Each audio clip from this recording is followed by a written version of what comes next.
13-year-old boy secretly spent $200 of his family's money on Robux. When his father found out, he did the one thing he swore he would never do. But what happened next was not what anyone expected. This story was shared by a man named Carlos. He shared it not from his son's perspective, but from his own. He was the father. He was the one who lost control. And he was the one who decided to write about it, because he believed every parent who had ever felt their anger cross a line needed to hear what happened in his house that night, and what it cost him. Carlos was 41 years old and worked as a delivery driver. He woke up at 5 in the morning 6 days a week and came home exhausted every evening. His wife Maria worked part-time at a dental clinic. Together they made enough to pay rent, keep the lights on, and put food on the table. But there was never anything left over. Every dollar had a purpose. Every expense had a conversation behind it. Their son Marco was 13 and a good kid by most definitions. He was respectful, he did his homework, he helped around the house without being asked. He was not a troublemaker. He did not hang out with bad kids. His one thing, the thing he loved more than anything, was Roblox. He played every day after school on an old tablet his mother had gotten secondhand from a coworker.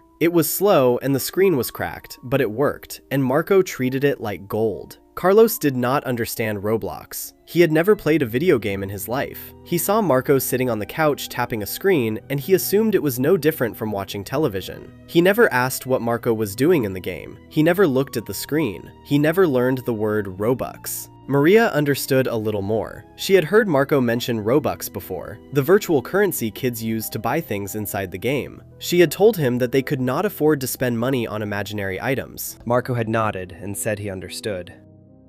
That should have been the end of it, but it was not.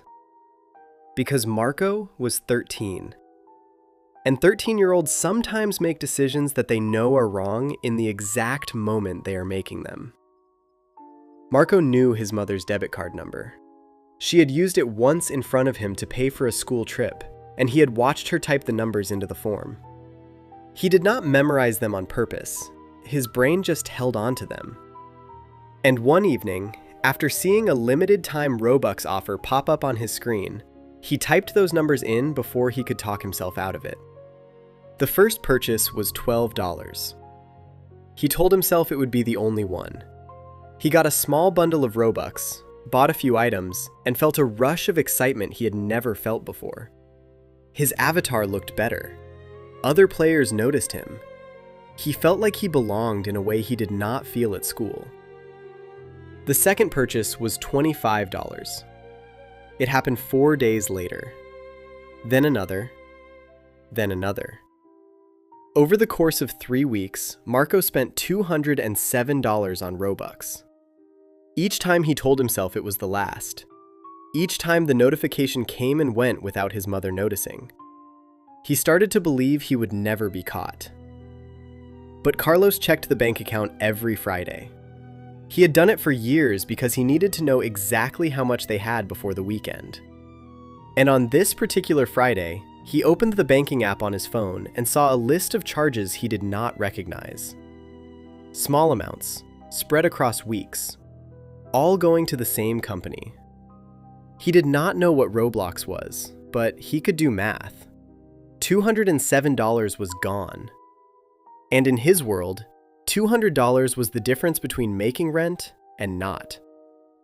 He did not say anything to Maria at first. He sat in his truck after work for 10 minutes, staring at the screen, feeling his chest tighten. He was not just angry about the money. He was angry because he worked 12-hour shifts to earn it. He was angry because he had turned down a doctor's visit for himself last month to save $40. He was angry because $200 meant something in his house that it did not mean in other houses. And someone in his family had thrown it away on a game he did not even understand. By the time he walked through the front door, he was carrying more weight than any father should carry through a doorway.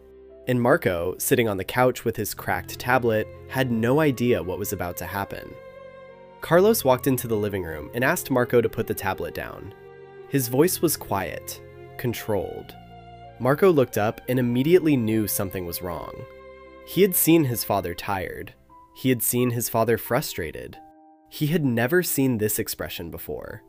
This was something older, something inherited. Carlos asked Marco if he had used his mother's card to buy anything online. Marco's face went white. He opened his mouth, but nothing came out. Carlos asked again, louder. Marco said yes. Carlos asked how much. Marco whispered $12, hoping the lie would be small enough to survive. Carlos held up his phone and showed Marco the full list. Every charge, every date, every amount. $207 laid out in a column of small transactions that added up to something enormous. What happened next took less than 2 seconds. But it would take Carlos years to understand what those 2 seconds really meant. Not for Marco, for himself. Because the hand that came up in that living room did not belong to the man Carlos thought he was. It belonged to someone he had spent his entire adult life trying not to become. Carlos slapped Marco across the face. Once. Open hand. It was not a beating. It was not repeated. It was one sharp slap born from exhaustion, financial terror, and a rage that had been building inside him for months. Not because of Marco, but because of everything else. The job, the bills, the feeling that no matter how hard he worked, it was never enough. Marco stumbled back and hit the arm of the couch. He did not fall. He did not cry right away. He just stood there with his hand on his cheek, looking at his father with an expression Carlos would later describe as the worst thing he had ever seen in his life. It was not fear. It was recognition. As if Marco had just realized that his father was capable of something Marco had always assumed was impossible. Maria heard the sound from the kitchen. She came running. She saw Marco's face. She saw Carlos standing frozen with his hand still raised. She stepped between them without a word, wrapped her arm around Marco, and walked him to his bedroom. She closed the door. Then she came back to the living room and looked at Carlos with an expression he had never received from her in 15 years of marriage. She said one sentence. She said, "You are not your father." Carlos's father had been a violent man.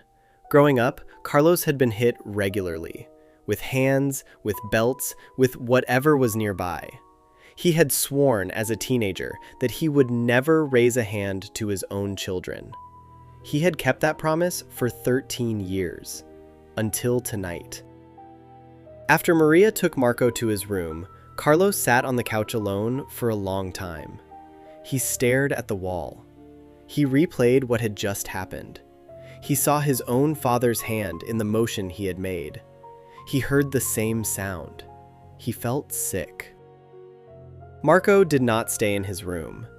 15 minutes after the slap, he quietly left through the side door and walked next door to their neighbor's house. The neighbor was a retired man named Paul. Paul had known the family for years. He had watched Marco grow up. When Marco knocked on his door with a red mark on his cheek, Paul did not ask questions. He let Marco sit in his living room, gave him a glass of water, and called Child Protective Services. The call changed everything. Not in the way most people would expect. There were no sirens, nobody was arrested that night. But what happened over the following weeks would reshape every relationship in that household from the ground up. And the person who changed the most was not Marco, it was Carlos. Because Carlos did something that men in his family had never done. And that decision, more than the slap, more than the money, more than the call, was the thing that shocked everyone who knew him. A social worker visited the home 2 days later. She interviewed Marco separately, she interviewed Carlos separately, she interviewed Maria. She assessed the home, she reviewed the history. There was no pattern of abuse. There was one incident, one slap, one moment of lost control in 13 years of otherwise responsible parenting. The social worker recommended family counseling. She told Carlos that one incident did not make him an abusive parent, but that without intervention, one incident could become 2. Carlos agreed immediately. He did not argue, he did not make excuses. He did not blame Marco for the money or minimize what he had done. He looked the social worker in the eye and said, "I need help, I do not want to be my father. Carlos started therapy the following week. Not family therapy, individual therapy, for himself. He told the therapist something he had never told anyone, not even Maria. He told her that the moment his hand made contact with Marco's face, he felt something familiar. Not anger, relief. The same relief his father must have felt every time he hit Carlos as a child. The cycle was not just about behavior. It was about the feeling underneath, and that feeling terrified him. The therapist helped Carlos understand that he had been carrying his father's violence inside him like a loaded weapon for decades. He had managed to keep the safety on for 13 years through sheer willpower. But willpower alone was not enough. He needed tools. He needed language. He needed someone to help him dismantle the patterns that had been wired into him before he was old enough to understand them. Carlos attended therapy every week for over a year. Maria joined after the 3rd month. Marco joined after the 6th. In those sessions, something remarkable happened. Marco told his father, in front of the therapist, that the slap was not what hurt the most. What hurt the most was seeing his dad's face afterwards, the horror in his eyes. Marco said he had been more afraid of losing his father to guilt than he had been of the slap itself. Carlos cried in that session. He told Marco he was sorry. Not a quick sorry, a real one. One that came with accountability, with a plan, and with a promise that was backed not by willpower, but by professional support. Carlos shared his story online because he wanted other fathers to hear something they might not hear anywhere else. He said the hardest part was not the slap. It was admitting that the slap felt natural, that his body knew how to do it because his body had been taught by someone who did it to him. He said that breaking the cycle of violence is not about being strong enough to resist. It is about being honest enough to admit that the cycle is inside you and getting help before it takes over. He also addressed the money. Marco paid back the $207 over the course of several months by doing extra chores for neighbors, including Paul. Carlos did not take the money from him.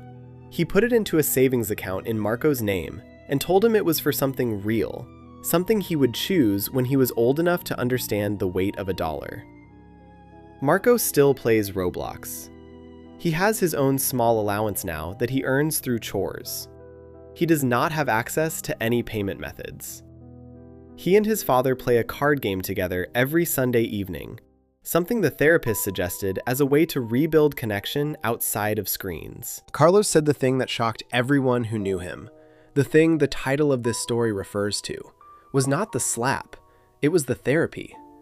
In his community, men do not go to therapy. Men do not admit weakness. Men do not cry in front of their sons. Carlos did all three, and he said that doing those 3 things was the hardest and the most important work he had ever done in his life.